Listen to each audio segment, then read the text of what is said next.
Muy buenas, estimados alumnos. Vamos a pasar ahora a repasar el último punto del primer tema de Geografía e Historia. Este último punto es el punto 8 y se titula ¿Cómo se lee un mapa? Lo primero que tenemos que saber es ¿qué es un mapa? Un mapa es la representación de un espacio geográfico en una superficie plana. Los mapas son muy importantes porque nos transmiten gran cantidad de información de una manera gráfica, precisa y concisa. De manera que de un solo vistazo sabes qué información te están dando. Por eso van acompañados de diferentes características que todos debemos conocer para poder interpretar esa información que nos dan los mapas. Lo primero que vamos a ver es los diferentes tipos de mapas. El primer de esos tipos son los mapas topográficos. Los mapas topográficos muestran el relieve de una zona mediante curvas de nivel o colores. Pero además del relieve de una zona, nos muestran otro tipo de información, como por ejemplo los espacios naturales, las características que tienen la vegetación, los ríos, los caminos, los puentes, pero también nos enseñan acciones que ha tenido el ser humano en esos espacios. Es decir, cómo se ha plasmado la acción del ser humano. Pues construyendo casas, nos muestran las casas, construyendo carreteras, construyendo ferrocarriles, los diferentes cultivos, las edificaciones, los pueblos, las ciudades. Eso también nos lo muestran los mapas topográficos. Yo he invitado a mi amiga Sara del Instituto Geográfico Nacional que nos va a enseñar aquí un mapa topográfico. ¿Veis? Nos vamos acercando y por de momento solo vemos las carreteras. Pero si nos vamos alejando, ¿veis esas líneas y veis esos números? Esos números nos indican la altitud a la que está esa línea. Esas líneas se estrechan y se unen, ¿veis? Y aquí a veces ponen riachuelos, ríos. ¿Veis cómo pone a veces plantitas pequeñas? Ese es el tipo de vegetación que hay en la zona. Los caminos. ¿Veis? Aquí tenemos una carretera, pero sí a través de esas sombras y de esas líneas nos están enseñando el relieve, la topografía. ¡Ey, mira! Aquí hay una ciudad. Vamos a verla. ¿Veis? Se nota que aquí hay una montañita. ¿No ves cómo se acerca? Se acerca esas líneas y conforman una montaña. Aquí hay otra, ¿veis? Y nos va indicando la altura a través de estos números. Es muy interesante. Muchísimas gracias, Sara, por enseñarnos cómo es un mapa topográfico. Volvemos a nuestro libro. El siguiente tipo de mapa son los mapas temáticos. Vamos a aprender algunas palabras difíciles, pero seguro que se os quedan. Estos mapas temáticos pueden ser geológicos, climáticos, de vegetación, políticos, demográficos, económicos, históricos, de muchos tipos. Pero la información de estos mapas se representa de dos maneras. A través de isopletas o isolíneas, que son las líneas que unen puntos de un igual valor, como por ejemplo la isoterma de un mapa del tiempo, que siempre lo veis en televisión, que une los puntos de igual temperatura. Yo tengo aquí mi maravilloso atlas digital y os voy a enseñar algunos ejemplos de mapas de isopleta o isolínea. ¿Veis? Unen puntos que tienen las mismas características y conforman esos puntos, los rellenan en los espacios de color y dan una información concreta sobre un territorio, ¿vale? Ahora pasamos. El otro tipo de mapas temáticos se representan a través de coropletas. Las coropletas no priman las líneas, sino el color. El color de un espacio concreto que da una información estadística, un dato. Aquí en vuestro libro tenéis también un mapa de coropleta que da la información sobre la densidad de población. Volvemos a nuestro gran atlas digital y vamos a buscar mapas de coropletas. ¿Veis? Este mapa también nos informa sobre la población. Restringe a los espacios de municipio la coloración que equivale a un dato estadístico. No une puntos a través de líneas y colorea todo el espacio, sino que se restringe a un espacio territorial que es coloreado por un dato estadístico. Es un poco complejo, pero seguro que si lo pensáis bien, podéis averiguar cuál es la diferencia.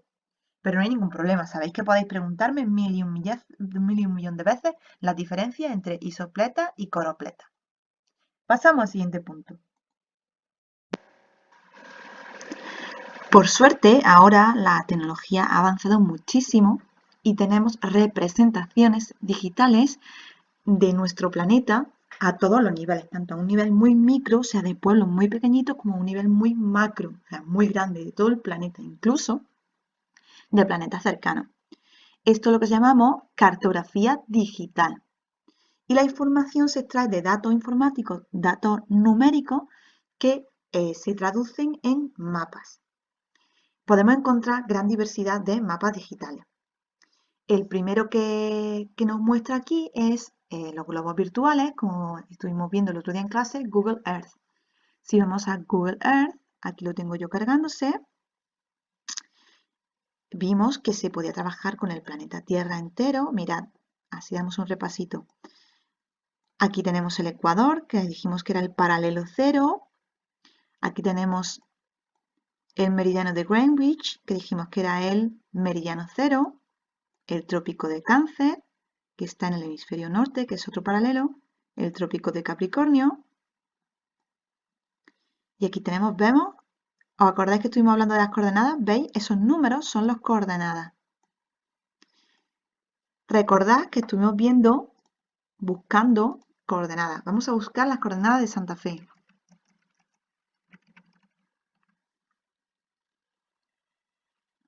Nos lleva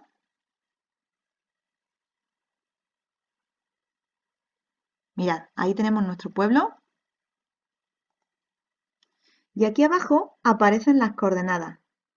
37 grados 10 minutos 53 segundos norte, 3 grados 41 minutos 29 segundos oeste.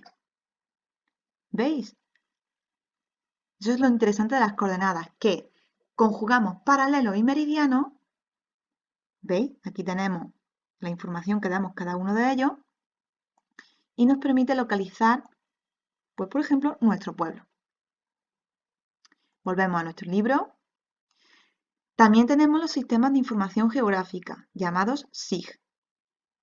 La S por sistemas, la I por información y la G por geográfica, que permiten construir mapas. Son como unas bases de datos muy grandes que permiten construir mapas. Y se usan en aplicaciones como Google Maps o Apple Maps o otro tipo de aplicaciones que usan los geógrafos. Como vosotros conocéis, Google Maps también nos da gran cantidad de información. Podemos cambiar la visión de satélite, que se parece mucho a Google Earth, o cambiar a otro tipo de visión. Y en la búsqueda, buscamos también Santa Fe, y nos lleva, ¿no veis?, a nuestro pueblo. Todo ese tipo de información, una información digitalizada, una información en grandes bases de datos, se configuran en aplicaciones concretas, como esta, y dan como resultado este tipo de mapas virtuales. Seguimos. Sistemas GPS o sistemas de posicionamiento global satélite, que permiten la geolocalización exacta, precisa e inmediata de cualquier punto sobre la superficie terrestre. También tenemos la teledetección o obtención de imágenes desde los satélites. Un uso muy común es el destinado a la observación y predicción del tiempo atmosférico. Vamos a ver primero ejemplos sobre GPS. Seguramente lo habréis utilizado en el coche con vuestros padres, pero yo os traigo aquí dos ejemplos muy interesantes. Tenemos esta página web que se llama Flight Radar, que nos da información sobre todos los aviones que actualmente se están moviendo en el planeta. Nosotros, ¿veis qué cantidad? Vamos a acercarnos y a ver aviones que se están moviendo cerca nuestra. Mirad qué interesante.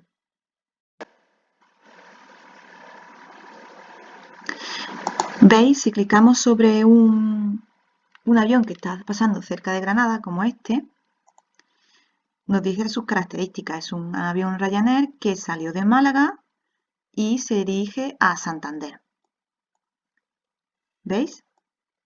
Nos dice la dirección. Es una aplicación muy interesante que os invito a investigar.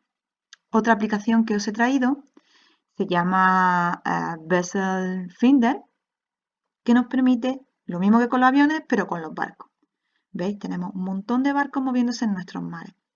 Vamos a ver algunos barcos que están cerca del puerto que conocemos, el puerto de Motril. A ver si nos dice algunas características. Por ejemplo, este se llama Barracuda, este se llama Sansa. Nos dice la información aquí en la parte izquierda. Este, ¿cómo se llama? Laudace y va hacia Las Palmas. Vamos a ver otro más. El muñeca. También nos dice que hay otros barcos. Esta aplicación también invito a que la conozcáis, porque es muy interesante. Porque se pueden ver cada uno de los barcos. Mira, por ejemplo, aquí en Sevilla, en el puerto de Sevilla, en el Guadalquivir, nos dice también que hay algunos barcos. Nos dicen algunos que están atracados. ¿Veis? Nos hablan de barcos atracados. Y por último, si volvemos a nuestro libro, estamos hablando de teledetección y que eran muy útiles para hablar del tiempo atmosférico. Yo os he traído otra aplicación que se llama Windy, ¿veis? En el que se pueden ver tanto las temperaturas como la dirección de los vientos de todo el planeta. Yo tengo aquí marcado Santa Fe, para que veamos el tiempo en Santa Fe hoy.